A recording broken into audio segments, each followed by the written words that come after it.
everything consumer and e-commerce today. Buy, buy, buy. We're going to be buying stuff.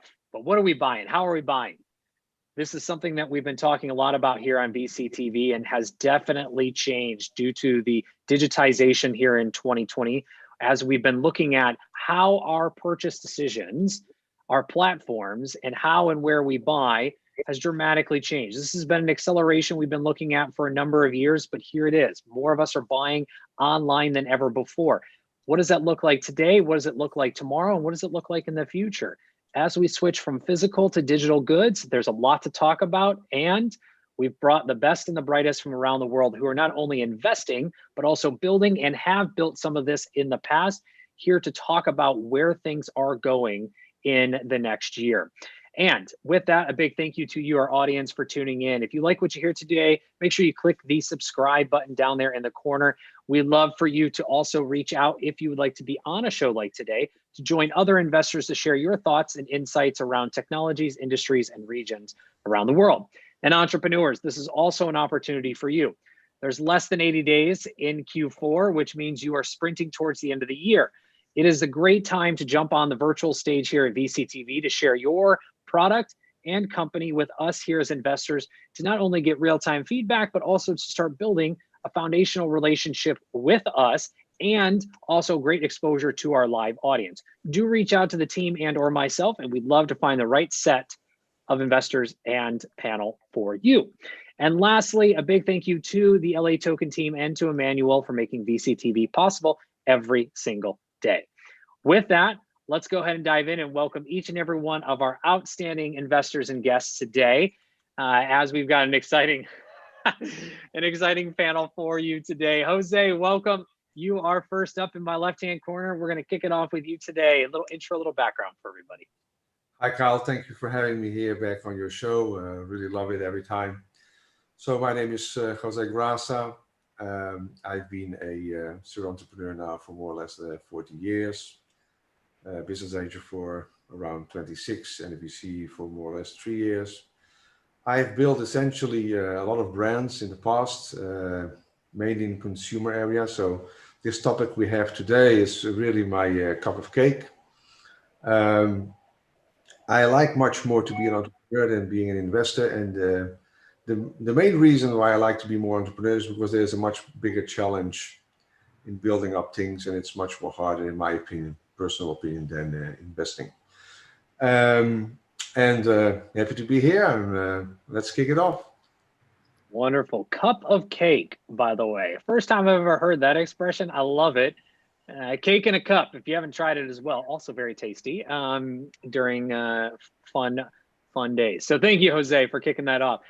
Susan, welcome to the show. First time guest here with us at VCTV. Little intro, a little background, please. Thanks for having me on. Sure, I'm also a serial entrepreneur, investor with background in media, software. I'm a community advocate, and also sitting in the board of a few private company and nonprofit organizations with 30 years of hands-on experience in building innovative products and businesses in software, retail, and media industries. During the last 10 years, after graduating from Stanford University graduate school, I made my mission to develop, invest, and leverage consumer-centric and tool-based technologies that can end the internet consumer as a product model. And we can talk about it later because I think this is a prominent model for internet today. And some of these technologies that I created or invested on include omni-channel marketplace as a service, universal shopping carts, headless and API-based commerce, cross-pollinated contactless commerce, you name it, leveraging blockchain, AI, and cutting-edge technologies. And also recently, I joined Can-Do after being on the sideline for 4 years and helping them with deal flow. I joined Can-Do Investment, a seed investment fund in Bay Area as a partner, and work on sourcing, developing, and support the startups focused on SaaS, AI, blockchain, and consumer internet. that's my share of having hands-on in technology. I love it. I love it. Awesome background. Real quick question for Thank those who may not know Can Do. So your seed investors, it sounds like you guys have a few different areas. Is there an average check size or anything specific in an industry that you look for? Seed nowadays is relevant. In fact, we're hearing pre-seed, seed prime, seed. So I guess, from the check size, $500 to $1 million, we are one of the seed prime investors. Seed prime, ladies and gentlemen, new term here on VC TV, seed prime. Yeah. Stay attuned to it. Awesome. Well, thank you, Susan, so much. This is great. We're definitely going to come back on your consumer as a product model. Lots to talk about there. But before we get there, Mark, welcome back to the show, my friend. Love the background today. We got a little different background for you and absolutely loving it. A little intro, a little background for everybody. Okay, Susan, I'll shut up now. Oh, okay. She just leveled all of us. You know what I mean? Like I mean, how do you put me after her? I can't even. Thank you. No, you're so kind. But people need people like me, right? You know, simple people that look at things the way they are, and not really complex, right? So, no, I accepted Maria's invite, and thank you for Kyle. Is that a knitted sweater you have on? It is a little bit of a knitted sweater. It's a fisherman knit, I think it's called. So it keeps me very warm on these cold Bay Area days. This opens for my shameless plug. I'm an investor in Knit Farm. It's an e-commerce site that actually brings knitters from small different communities around the world and gives them a platform to sell their knits. As you know, Kyle, I'm an avid traveler, and I've lived in Portugal and Spain and different places, spent a lot of time in Germany and France. And I saw that that knitters, they were really good at knitting because there's 8-9 generations of knitting, but they don't know how to put their stuff on the internet. So they spend these summers selling these things that took them 3 or 4 months to make, and they sell them for $40 at the fairs, the local fairs. The problem with that is that $40 for us is not a lot of money, but $40 for the local community is a lot of money. So I said, hey, you need to be selling that for $400 to New Yorkers or to Kyle, right? So just a little bit of background. You guys already know I'm already a New Yorker by the way I talk. I spent 14 years in Miami. After that, I got involved in advertising and e-commerce and digital. And now I'm I have to say that 2020 has been probably one of the best years of my life. And I know people are going to get mad, but it gave me a lot of time to connect with people that were usually busy on planes. And Mark, I can't talk to you now. I could talk to you in 3 months.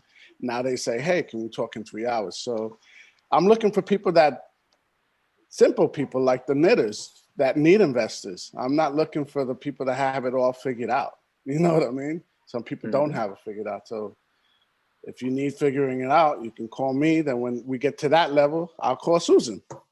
There you go. Right? So there you go. I'm not. You caught me up early this morning. I'm gonna take a little while to warm up this morning. Loving it. And look, your comment about 2020, I can't disagree. I mean, it brought me to this family that we've now created here at VCTV for the past X amount of months, and it's been awesome. So, Mark, there's no apologies needed. You've got an outstanding point there, and so glad that we've been able to bring this group together. And Gary Fowler, I can't wait to get to your introduction here in a little bit, but it's been an outstanding opportunity to connect with so many. And Noble, with that being said, welcome back to the show. Pleasure to have you as always. Little intro, little background. Thank you, Mark. Yeah, to follow up with Mark and Susan, it's, being on the show so many different times, you feel like everybody's already heard your spiel, your pitch, your opening. So it's always refreshing to hear someone like Susan who's got a new perspective. It makes you realize how you got to up your game at every time. So thank you, Susan. I've been a serial entrepreneur since the 90s. I've been involved in when SMR and CDMA and TDMA technology converted to create what we have now as cell phones. I was in the 150, 450, 950 megahertz spectrum, which even allows for us to, was the predecessor to all the 5G that we're, enjoying now. Fast forward, I'm part of Dracone Capital Partners. It's an evolution of my hedge fund in the commodities days. I've written 7 books on investing and trading.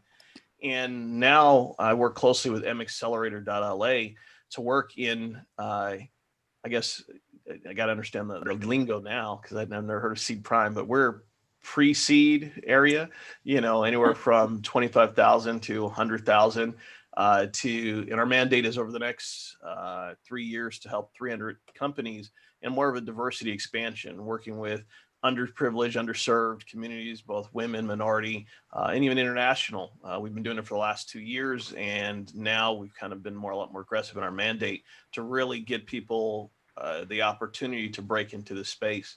I'm also the CEO of a company called Where Play Games, which I built off of a patent that I filed on augmented reality, converging with clothing and items to create interactive gaming.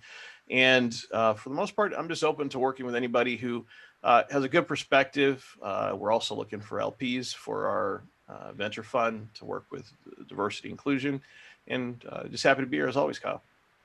Awesome. Happy to have you as well. And Tilo, welcome back to the show as well. It's a pleasure to have you from across the pond. A little intro, a little background for everybody who may not know you as well.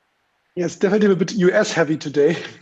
I feel the only one outside the US and representing all over Europe here from Berlin, Germany.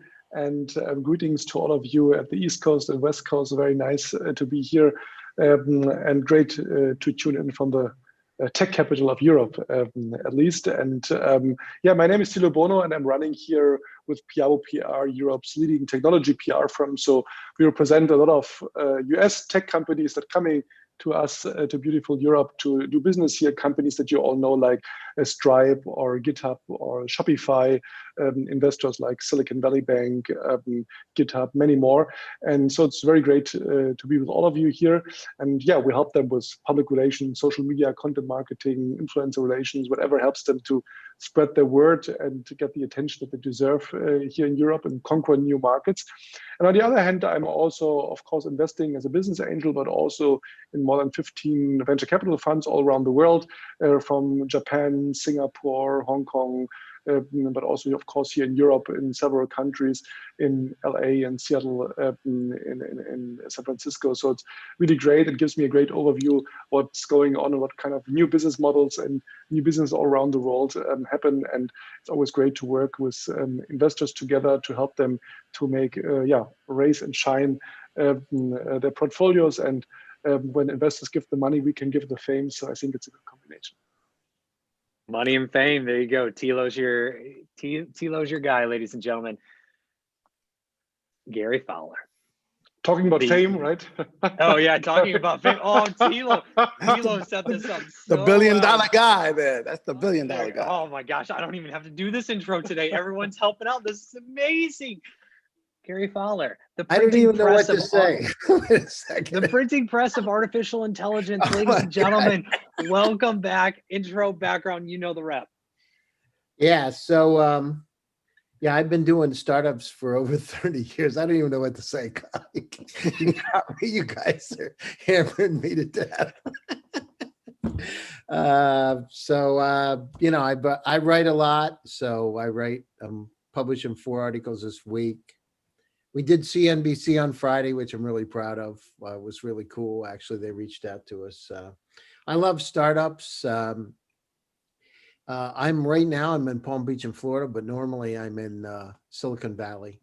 And, I believe that AI is a new electricity, and I'm writing a lot about AI and ethics, AI and drug discovery, working with pharmaceutical companies from around the world. I'm the co-founder and CEO of GSD Venture Studios, which is an operational venture studios. We work with companies from Dubai, Germany, Indonesia, Russia, Belarus, Azerbaijan, all over, and the idea is to help them go global. I've done 2 unicorns. My first unicorn was Click Software, a company that we brought over from Haifa, Israel. I was on the original team. Sold to Salesforce for $1.3 billion. And then Eva is my latest company. It's closing in on unicorn status today. We're really lucky. I'm a country boy from Pennsylvania, AI HR tech, but remote workforce management. We started 2.5 years ago, and it's nice having a billionaire partner, David Yang. So that definitely didn't hurt. That's for sure. And by the way, it's nice to get the crumbs from a billionaire for sure. So anyhow, that's where we are. And I love doing this. I think, Kyle, you've done an incredible job in putting this VCTV together and bringing people from around the world and creating, I was reading the book, The Man's Search for Meaning by Viktor Frankl. And I mean, it's really, it's bringing people together and it's keeping business moving forward, which is, you know, VCTV has to be applauded for it because this is a great platform and I love it. Thank you. Thank you very much, and appreciative of all of you joining as well and helping it to continue to grow. So thank you very much, and Gary for taking all my jokes as we deliver them as well. You are the master of knowledge. I appreciate it. I appreciate it. Thank you. Last but not least, David, welcome to the show. First time with us here at VCTV. Little intro and a little background as well. Welcome. I'm a little camera shy. That's why I've been going off the camera. So excuse me. You just want my background, like my information, like everybody else. Yeah. All right. So I was a high school math teacher for 18 years, and I always did a little side hustle on the side. It was mostly with real estate. Not to knock our educational system, but it got really, really bad. So a couple years ago, I left and didn't come back. It felt really good. Along with Spencer Van, we co-founded Surplus Funds, which is an educational company we have. We just got our first 2-comma award from ClickFunnels. We're getting our second here shortly. We've turned our business into a 6-figure income, and it's been really nice. We educate a lot of people. We have a lot of good testimonials. We've helped a lot of people be able to achieve this goal as well. And then I'm always up for like learning new techniques. So I saw this and thought I would just jump on and find out what was going on.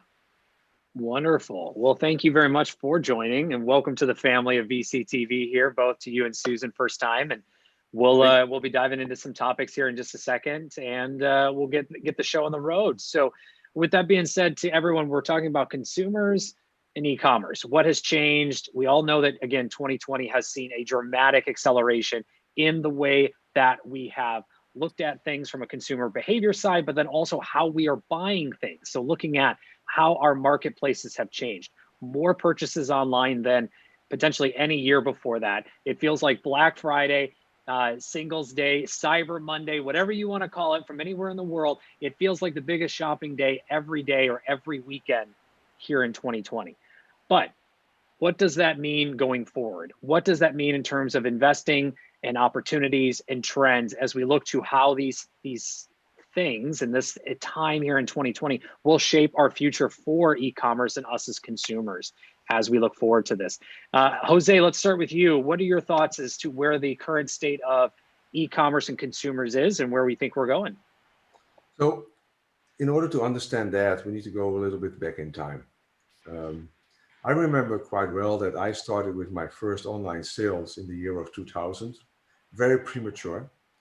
It was already an integrated solution with an ERP at that time. And we were selling clothing over the internet, brand clothing. Consumer market was not very well developed at that time. So we were seeing the uprising of the first, let's say, online malls. Most of them closed down. And eventually it really started kicking off more or less 10 years later in 2010. Now I can tell you that I developed 2 technology products. One was called NetShop, and later on another product was called, in French, Petit Médias Entreprise. So it's SME box in English. And what we did is we had a complete solution for all these micro and small companies that could kick off in one shot. And the latest product at that time that made it to national TV, it was fully touchscreen, tablet use, you know, and you could do it on the run, okay? So this brings me to what happens today. Today, what you see is you have a converging, let's say, amount of technologies, including with artificial intelligence, okay, and machine learning getting out of this today as well. That is completely a different ballgame than what it was 10 years ago. I even predict, because that's where we are working, BizMoney itself, I'm still on the same road to facilitate solutions for these micro companies and one-man shows and these small companies.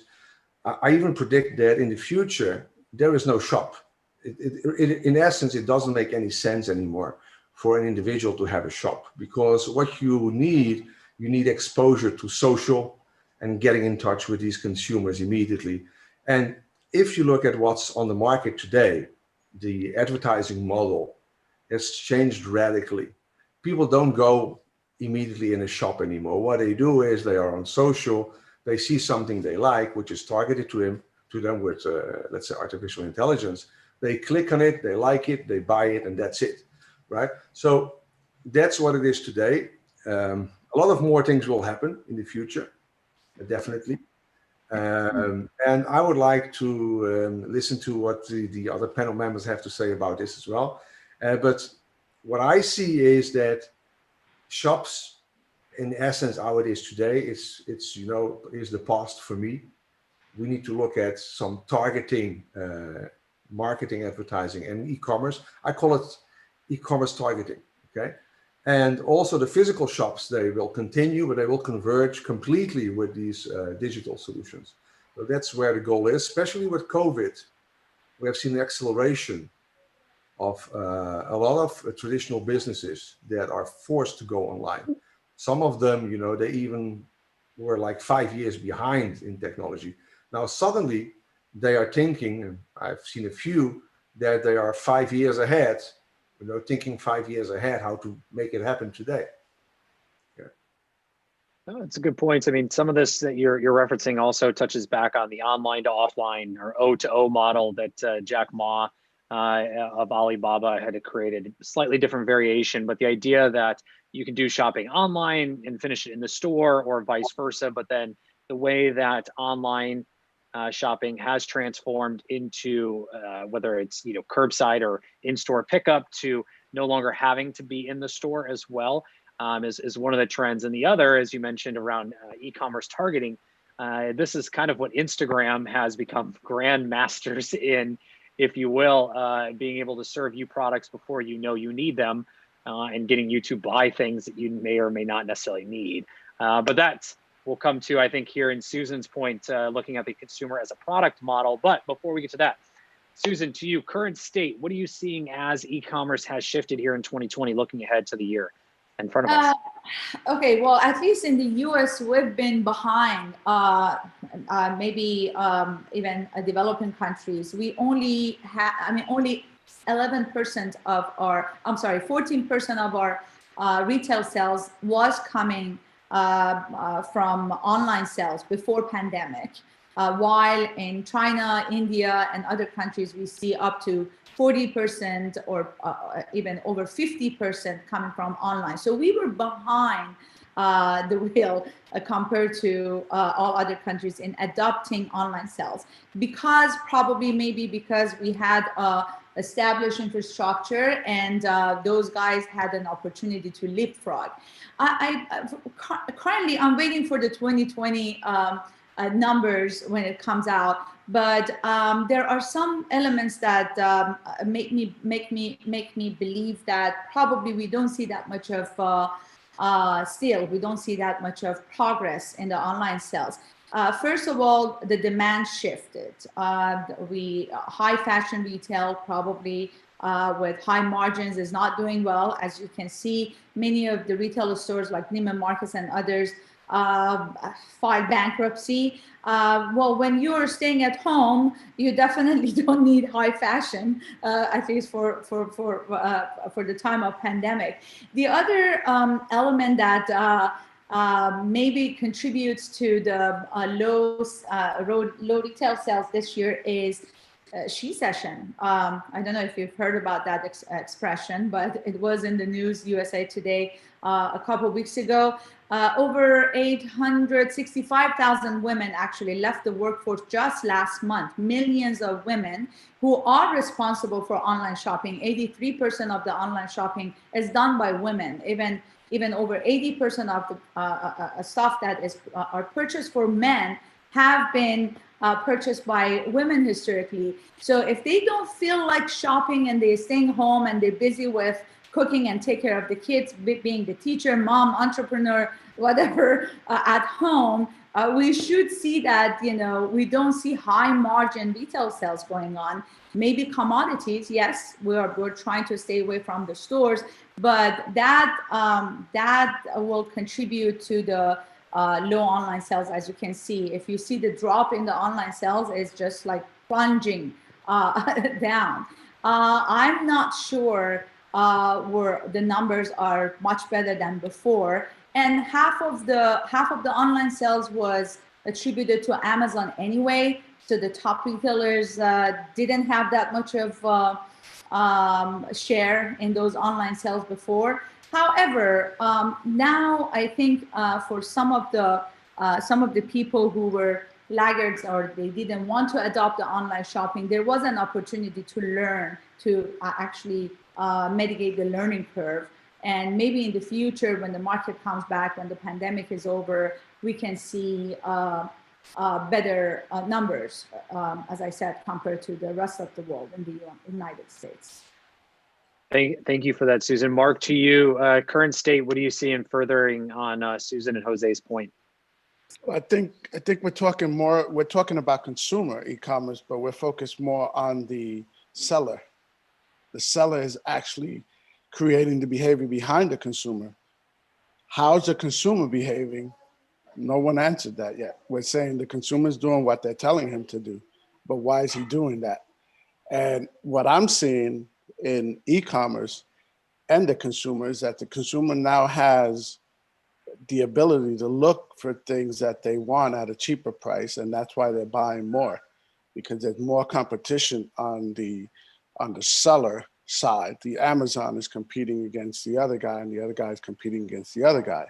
Now, because we spoke about COVID, I think that COVID is driving another type of a market, which is the outlet market, because now all these stores that bought in 2019 and 2018 for 2020 got stuck with a lot of stuff.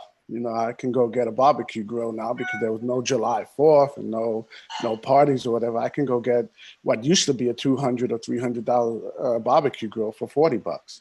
But I have to go to the local outlet store and pick it up. I can't pick it up online because it becomes expensive again with the shipping and the this and the that. So, I mean, the way I see it is I see things when in the early stage, and I think what happened is this big wave came, moved all the traditional retailers that owned a restaurant for 30 years on South Beach, moved them online. And then you have guys that never had any restaurant experience selling food now. And then you have these guys that never had any e-commerce experience trying to sell food online. So it's a bunch of new jacks, if you will, right? I always have to throw in these. So it's a bunch of new jacks trying to do things that they really don't know. So you have a guy selling cars that doesn't know anything about cars, and you have a guy that needs to sell cars online that doesn't know anything about online. So we're still very young here. I mean, it's kind of hard to start saying that. And in the middle of a pandemic, I'm not going to measure anything because I'm me, I'm an advocate for humanity.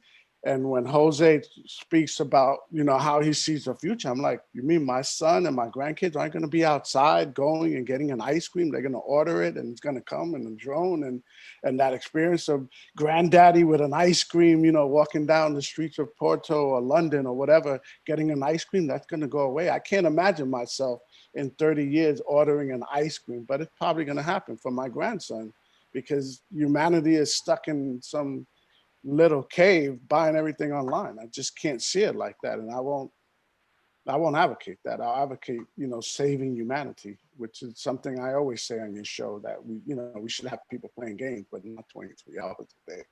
So I just see it that it's kind of an emergency mode. So I mean, you can't really build things on. I was in fan engagement in January. We were going to sign like $3 million worth of deals in fan engagement at the stadium. Where do you think that project is right now? There's no fans in the stadium. No. It's interesting because we've also seen on the delivery side, Mark, to your point, some of the things that we have seen early teases of, which shockingly we haven't seen much action on right now, but maybe still will come, is like drone delivery, robotic delivery, where to our pre-show conversation, Susan and I being based here in the Bay Area, I was walking around one day and saw or heard something that was a little too close to me, and I turned around and there's a little robot that was delivering someone's food for them on the sidewalk, which about ran me over. But nonetheless, it is something that we have started to see a little bit of activity for, and it'll be interesting to see how that continues to transform. And whether it be ice cream or it's something that's a little bit warmer, and all the way into our consumer goods, again, how those things get delivered to us. Susan, it looks like you have a point. You're talking about robots. I actually I always go online and says a robot for cleaning cleaning glasses, robot for vacuuming, robot for doing what, because I can't have my cleaning ladies coming here. So I've done my shirt. I'm buying some robots to help me with the housekeeping lately. Robots here to help for all of us, ladies and gentlemen. Good point. But Mark, I totally agree and see where you're going with that as well. And Thilo, I want to. And I just don't want to say, I don't want to say that delivery is not a thing, because I've invested in delivery companies in Latin America called Carrito. So Carrito is kind of not your regular delivery company because it needs to conform to the culture. Latin American economy is not the same as San Francisco, where people order in, like $1,400 worth of biscuits, Mark, it was $1,200 worth of biscuits. You don't have to give me too much credit. I kid, but you are right. It's very different. And jokes aside, it is very different city by city, state by state, region by region, on how these delivery methods, when it comes to the future of e-commerce, will roll out or have rolled out. Looking at Latin America, we've talked a lot about the rising middle class and the opportunities that exist there, but does not mean that e-commerce, how it's being shaped, say in the US or in Asia or in Europe, will be the same as it is in Latin America or Australia or other places in the world, as even Noble is shaking his head as well. I think you're bringing up a great point. And I want to transition to Thilo, being based in Europe, but also working with so many companies globally. What are you seeing as this transition of e-commerce and where things may be going from here, Thilo?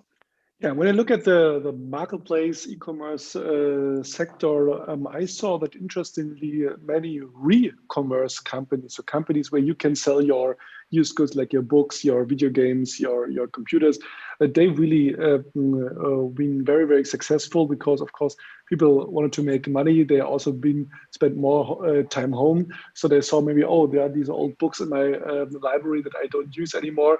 So I can just sell it and clean up a little bit. So some do it for money reasons, because to make some quick money, others do it to clean their houses. But this is something, when I look at the numbers of these kind of companies that are in the re-commerce space, it's very fascinating how they really, for different kind of reasons, spark curiosity, obviously. What I also see is that everything when it comes to the concept of cocooning, yeah.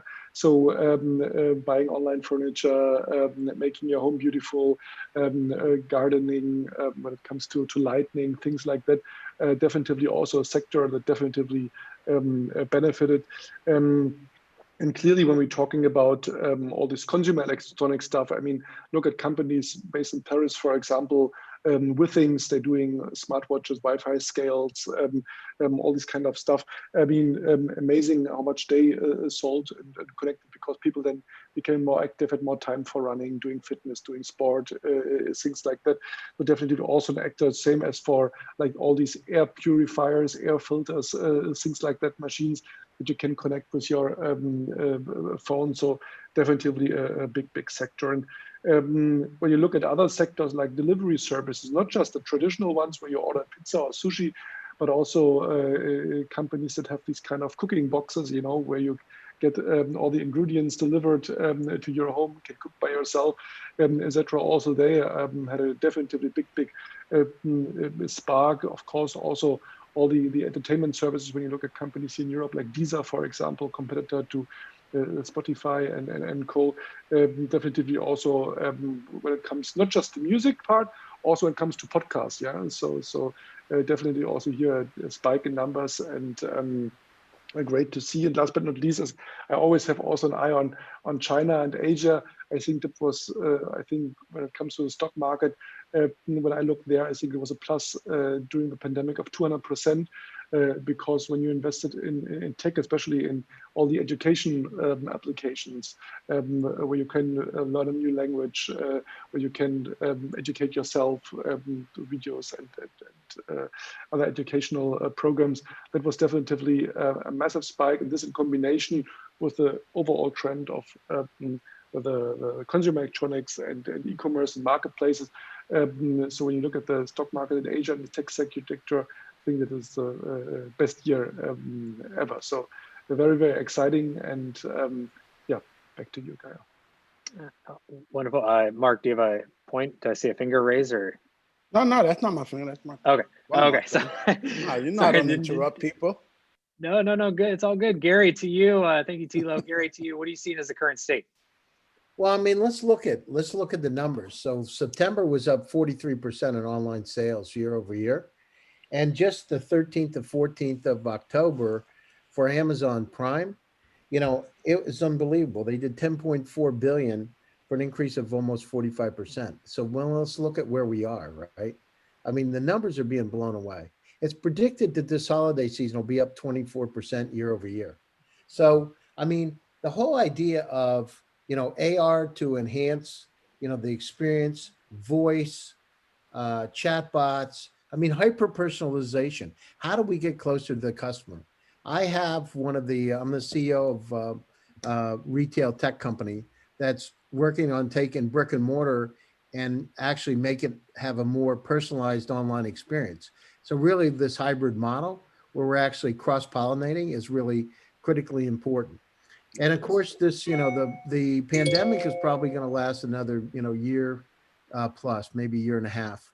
So during this time, I mean, I think it's the greatest time because as we said earlier, it's a great time for us to connect. It's a great time for people. They're using the online experiences, the digital transformation. You know, I talked from Jakarta to Dubai to, this morning, Moscow, everywhere, Japan.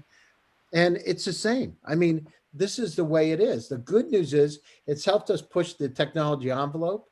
And now it's given a great opportunity because of the big data, because of artificial intelligence, for companies to really, you know, get out there in a new way that they've never done before. So it's not easy for the Neiman Marcus of the world. I mean, there are, you know, people are going out of business, no question about it. But at the same time, look at Amazon. I remember I started one of the first e-commerce consulting companies. P. Hong Chen from Broadvision was one of my investors. And I raised about $6 million at that time. This is back a long time ago. And I remember people said it wasn't going to happen. You know, e-commerce, people are not going to buy online. They're afraid of credit cards, et cetera. The stock went from like $6 of Broadvision to probably 2,000 split adjusted. And, you know, times change, right? He was on the cover of Business Week as Master of the Universe.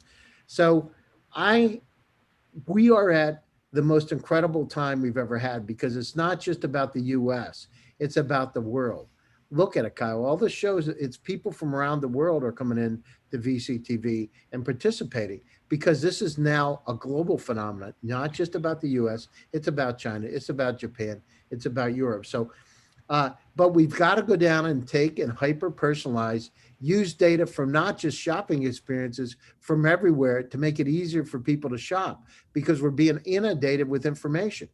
You know, I can't go down through, I don't know how you are with Netflix and Prime. I want to have better personalized experiences. I want to be able to see exactly the kind of things I'm interested in. And so taking all that data, the good news is happening today, but we got to remember there's, you know, about 33 zettabytes of data. That's enough to go back and forth to the moon 23 times if you have disks stacked end over end. So there's that much data. It's increasing at 62% a year. So we, as consumers, are inundated with stuff being thrown at us. The good news is we can get what we want. How hard? I just bought a Honda Element online because I needed a place to put my bikes. And I wanted a low mileage. I bought it online. I've never seen the dealer. Bought it online, had it shipped to me. I needed to have LED lights put in. This is in the last 2 weeks. I found it within the last 2 weeks, shipped it from Virginia. It's here. I wanted LED lights for the front and back. I went in, ordered exactly what I wanted to have put in. I ordered the stereo system that I wanted. Of course, I had to have a local installer put it in, but I got exactly what I wanted in 2 weeks. How in the world, if it was 10 years ago, would I find a low mileage, under 40,000 mile vehicle to haul bikes that easy? And I did the same thing with the bikes I bought to put in the truck. So this is a great opportunity. It's really made us more efficient. Our time is very valuable. We don't have to go out to now you've got a captive audience that we didn't have a year ago.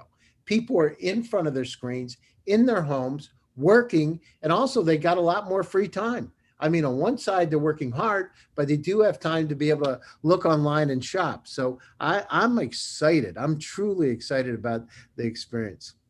I love it. You can feel the excitement as Gary, you talk about it you too. single-handedly increased the online sales 50% at least. Well, it's already up 43%, so we don't have that much further to go, do we? Gary filled the 7% gap right there for everybody. So, I mean, I startups and VCs, right? So if you look at it today, this is a time. If you're going out, this is a time to take your artificial intelligence company seriously and go out there and start looking at how we can take that data and make the shopping experience easier, because it's about one-on-one, one-to-one marketing. How can I enhance it for you, right? And those companies are going to win.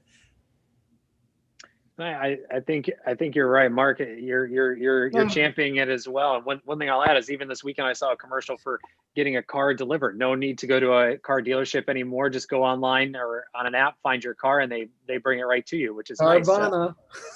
Nice. There you go. Shameless plug. Noble, to you. Sorry, real quick, Mark. I want to make sure we get real quick Noble and David in, and then I'll come back for comments. Noble, to you. What do you see in this current state, furthering Gary's 7% bump in online sales here for 2020? Macy's just had a 53% increase in online sales compared to the drop on in-store sales. The reality is Sears Roebuck had it right years ago that people like to shop at home. What we're doing is nothing unique. This is a 100-year-old business model that's applied in a new medium, in which people get items delivered to them and they peruse catalogs. The catalog distribution is different because we do augmented reality, and I'm always going to believe augmented reality is Web 3.0, that eventually it'll be me looking at Mark's shirt with my AR glasses and then being able to order it and buy it instantly and have it delivered. So I think there's a convergence. To Mark's point, I don't believe that we're not going to have experiential events. People like to go out too much, but the reality is you're going to have these hybrid models of convenience and the like. Look at Target. They just opened 6 brand new stores. They opened up a huge Hollywood facility in Hollywood, which almost a 6-story building. But Target, all the big box retailers, they're actually booming for physical walk-ins because of what Susan said, the commoditization. There's certain items that people don't want to order online, toothpaste, toiletries, basic goods. And even now, those places have set up huge footprints for buying toys in store. So the reality is there's this hybrid model that's coming that, and to be frank, has always been there. It's almost as if we forgot that we liked ordering from the catalog. And now that it's back, everyone keeps pretending like it's brand new. But it's just the way we've always been. Human beings like the convenience of new stuff being dropped off at their home. And whether it's a drone or it's part of being a trader for years, is part of that game theory, right? That you don't know what's going to arrive, and the excitement of Christmas every day, even though you ordered it, but it arrived. Now you're opening the box, and the box, that's all part of our hunter-gatherer reward loop psychology that's built in. Susan hit the nail on the head early on. She said one of the problems of the consumer as a product is an issue, but the question always is to be asked, when has the consumer never been the product, right? You have radio, which was designed to sell ads so people could listen. But the ads were there to turn the people who are listening, into consumers. We've always been particularly America. I can't blanket statement everywhere because other countries have different mandates. But in America, we've always been very, very consumer driven. We give away tax refunds so people can go spend. So it's very much in our mind state to convince Americans to buy and to purchase.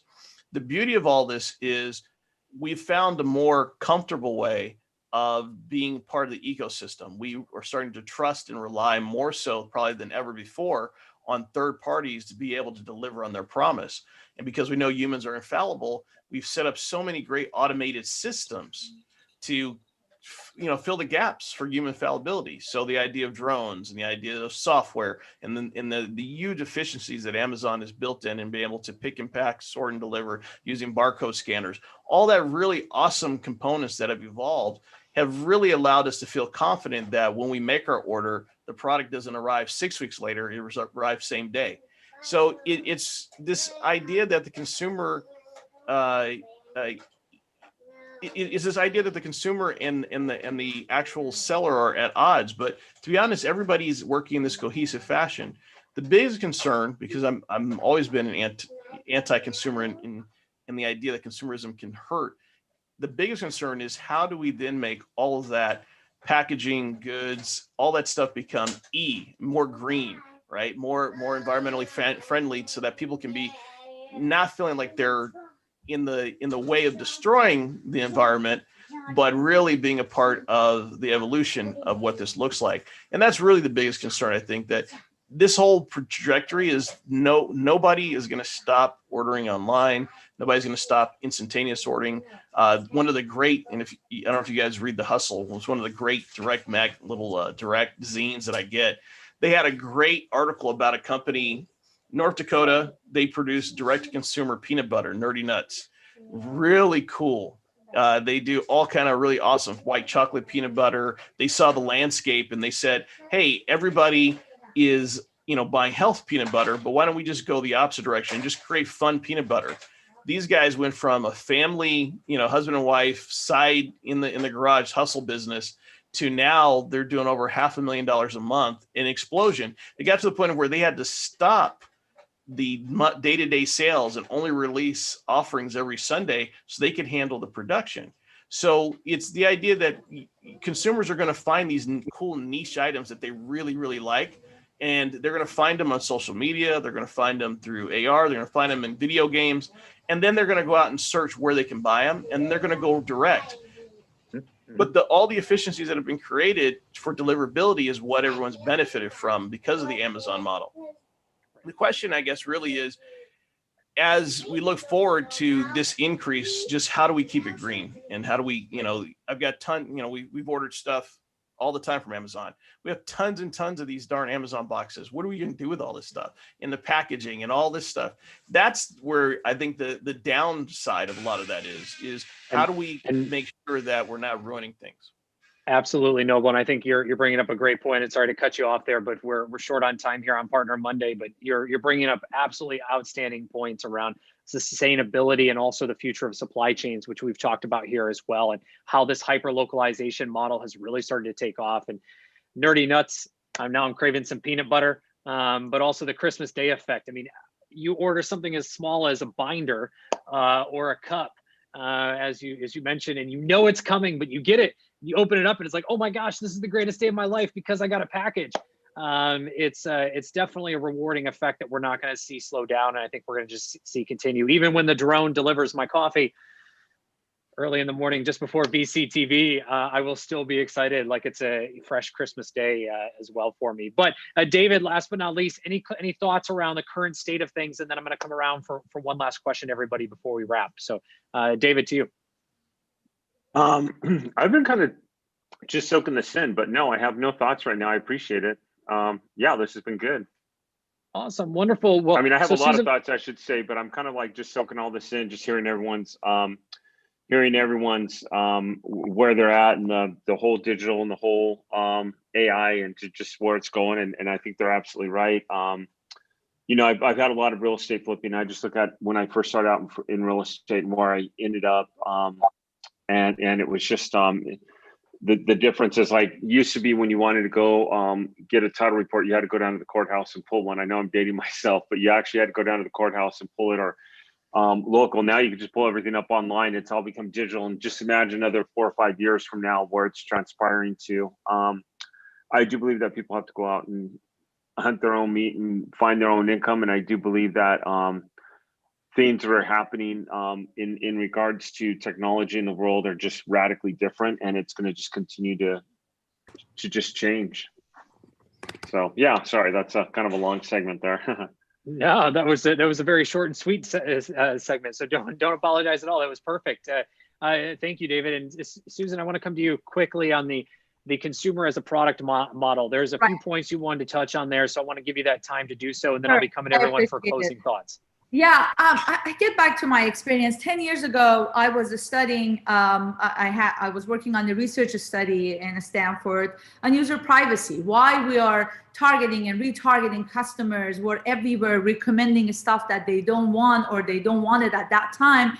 So why we're doing this? And when I was looking at the new advertising models, honestly, I didn't see that much of difference between them and the advertising models like 50, 60 years ago. My parents had started the first advertising agency, probably, I think the first in Iran 60 years ago. I didn't see any difference between these advertisements, get it or regret it type, and what they were doing at that time. So then I came up with the idea of push advertising, using content and contextual or experiential advertising. When you see something and you want it, instead of just recommending stuff with the hope of you buying it.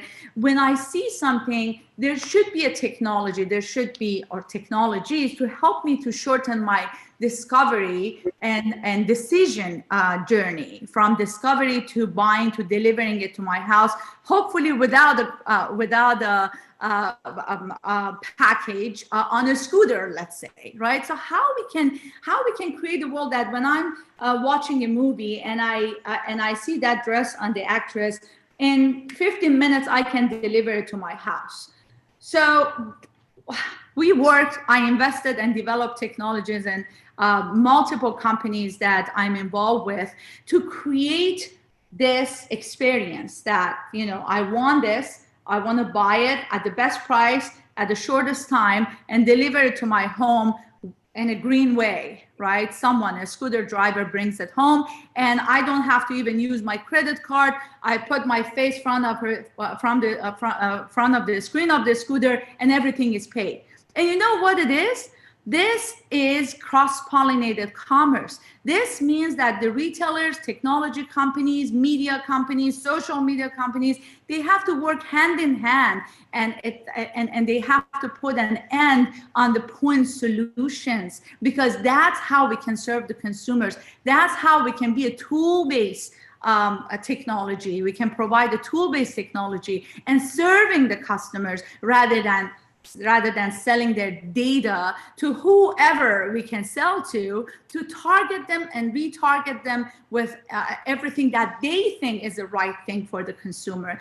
That takes a lot of time and energy and billions of dollars, but most importantly, changing the mindset that we are not the only one who needs to own the consumer. We need to work hand in hand with the technology, with changing our mindset about having monopoly on the customers and serve them. That's how you can create basically consumer-centric commerce. And, I've been spending 10 years of my life and spending millions of dollars on this. Let's see where we're going. So I give you a glance of the experience that, consumers should have. Thank you so much, Susan. And since we are here on Partner Monday and coming to the top of the hour, I want to come to everyone for quick closing thoughts. So sorry for the shortness of today's episode, but so much to talk about, as so much has changed here in these areas as we've all talked about today. And I want to come together for quick closing thoughts, and then where everyone can be found online. So social media and website for the audience to be able to continue the conversation. So Jose, super quick closing thoughts, and where can everyone find you online? Okay, so the closing thoughts basically is like this. We are facing a real revolution on e-commerce, because until now, people were developing products and they were thinking that people like it. And I think that Mark, also Susan, Noble, and Gary, and even Thilo made quite some good, interesting thoughts about it. But it's for the first time that it's inverted, because nowadays with artificial intelligence and the way things are built up and converging these technologies, we know more about them as they do not know about themselves. And that's the issue. Knowing all those details, you can develop products that are effectively for them, that they want to have, that they gave you the hints that they want to have that, and there is no offer in the market. So we on BizMoney, we are working on that for quite a long time now, okay? And that's where we feel it's going to happen very fast. You can find me on LinkedIn, essentially, under Jose Grasa, or on the BizMoney. And I'm an open person, very easygoing, so you can always pop in and shoot me a message, and we start to initiate a conversation. Thank you, Kyle. Awesome. Thank you, Jose. Mark, to you, quick closing thoughts, and where can everyone find you online? Take quick. First, my first online e-commerce company was called Urban Closet, 1997, 1998, to add on Gary's, and he's in Palm Beach, so a place I know very well, lived there for 14 years.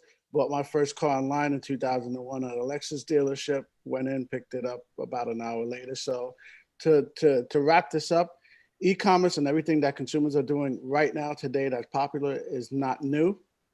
I've lived in third world countries, like I lived in the most expensive zip code 33460, where Gary's sitting right now. And I see the differences between that. And two differences that are coming to play now is that third world countries have been calling Pablo to pick up their whatever they need, because one, they don't have a car, and two, it's more expensive to get in your car and drive somewhere than to call Pablo to bring you a broom, rice, beans, whatever it is. So I mean, Uber's been around for a long time. It's just now very well funded. So it's called Uber, but Pablo still exists. When I'm in Costa Rica, I can call Pablo and say, hey, I need rice, beans, or whatever on his phone. And he brings me rice, beans, and no branded, no Uber, no Glovo, no nothing. So I mean, it's kind of everything happening together. And then the smart guys are trying to say, hey, we can put this technology on that. We can put this technology, but I still have the oldest technology in the world. I just call Pablo and say, hey, I need rice, beans, and whatever. So to bring this all under one umbrella, I think things that we're seeing today are happening already for the person that's diverse and that's been around different places, like from Palm Beach to little towns in Costa Rica or whatever. And I kind of just smile because all of it is working together. But to say what Jose said, I mean, I don't want to be sold to every day, every 5 minutes. I don't want to be watching a movie and say, hey, I want that. But that's what's happening. The subtext is talking more than the movie.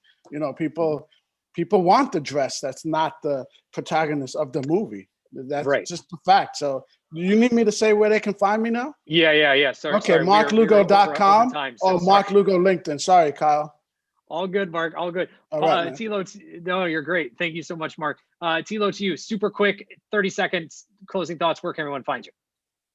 Yes, I mean, best is LinkedIn, I think, for everyone. Then, of course, also Instagram, Twitter, Facebook, wherever you feel comfortable. But I think LinkedIn is the most convenient part. And I think closing thought is definitely that I'm super excited to see what will happen with all the brick and mortar stores, if the retail industry will be able to convert them, or will have the new whatever VR spaces there, or what will happen with our boulevards here in the cities. That's definitely a nice side effect that I'm very curious about, to see how cities evolving. Awesome. Thank you, Tilo. Noble, to you, super quick. Where can everyone find you? No, we're in exciting times, and this is kind of just the tip of the iceberg where we're headed, in the idea that consumers and purchasing and products really need to synergize. Easy to find me. I'm on LinkedIn.com. You can find me under my name, Noble Dracone, or you can find me at Twitter at Dracone. And as always, happy to be with all these great panelists.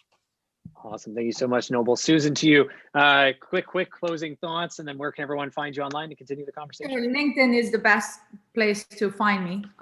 LinkedIn.com/Susan Ekbergpour. Wonderful. Thank you, Susan. And Gary, close us out. Quick closing thoughts. Where can everyone find you online? Yeah, this digital transformation has created an incredible opportunity for retailers, for companies that are providing goods and for shoppers. So the startups that take advantage of it and understand it and use the AI and big data are phenomenal for things like hyper-personalization. So VCs that understand that this is an opportunity and get in early are going to win. You can reach me, Gary Fowler, LinkedIn. You can also get me on Facebook, et cetera. And I have a show tomorrow. I work with some of the top VCs in the Valley called Gary's Picks. I highlight the top startup in the world. And each week I highlight those companies. And the following week, I highlight top folks like Guy Kawasaki I have on my show, or had, Samir Sharma, Intel, and next week, stay tuned. I'll announce it later this week who my guest is going to be. Wonderful. Cannot wait. Thank you all so much for sharing your thoughts and insights around today's topic of consumers and e-commerce as well. I greatly appreciate your time here as we went a little bit over on Partner Monday. And to you, our audience, thank you so much for tuning in. If you like what you heard, click subscribe, give us a thumbs up. Do reach out if you'd like to be on a show like today as an investor to join our panel to share your thoughts and insights around technologies, industries, and regions around the world. Entrepreneurs, thank you, Gary. This is an opportunity for you here on VCTV with our virtual stage. Thank you, Tilo, to get up and to pitch us as investors to get real-time feedback on your product and service, or get exposure to our outstanding live audience as well. And with that being said, a big thank you to Emmanuel and to the entire LA Token team. Thank you, Noble, for making VCTV possible every single day. Thank you, Mark. And with that, I'm your host, Kyle Ellicott. You can find me everywhere online, 24/7, 365, like all of our guests today, at Kyle Ellicott. And we'll be back here more